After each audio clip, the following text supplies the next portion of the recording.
Under the coalition agreement, religious conservative Naftali Bennett would serve as prime minister for the first 2 years of the new government. Bennett holds strong views that differ from President Joe Biden on key issues, particularly on the Iranian nuclear deal. Biden helped draft the original 2015 Iran deal, and his administration is currently negotiating another one after President Trump pulled out of the original agreement.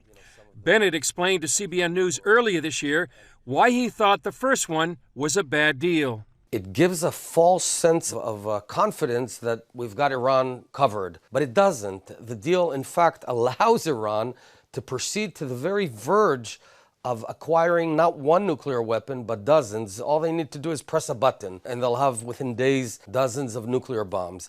Current Defense Minister Benny Gantz also believes the deal is a threat to Israel's existence. Gantz would remain the defense minister in Bennett's government. In Washington Thursday, Gantz said any disagreements over the deal would be expressed in private. We will continue this important strategic dialogue in private discussion, and by that manner only, not in the media or in a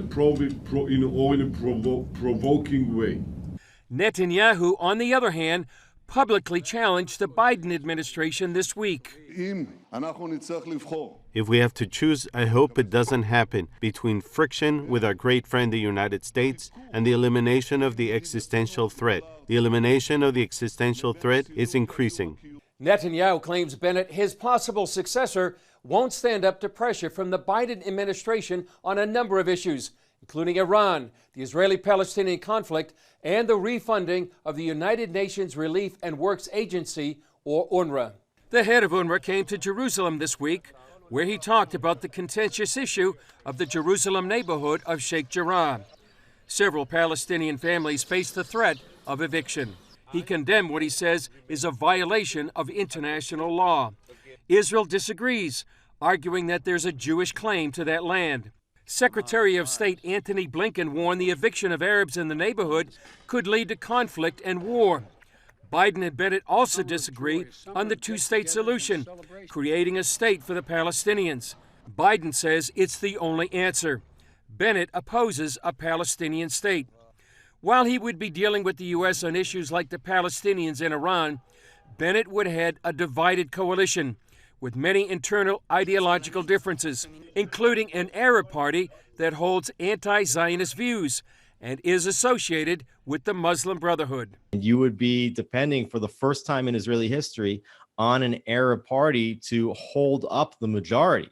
And you could imagine that if Israel got into a security situation like we had just 2 weeks ago, that a party like Ram in that situation would bolt the government. The one main glue holding the very diverse political coalition together is their desire to oust Netanyahu. The fragile coalition Bennett hopes to lead still needs to be ratified by the full Knesset sometime next week. Until then, Netanyahu is doing what he can to convince one or two possible defectors not to vote for the new coalition. It's perhaps his last opportunity to avoid being out of the office of prime minister for the first time in 12 years. If he succeeds and the coalition fails, Israel could face its fifth election in just over 2 years. Chris Mitchell, CBN News, Jerusalem.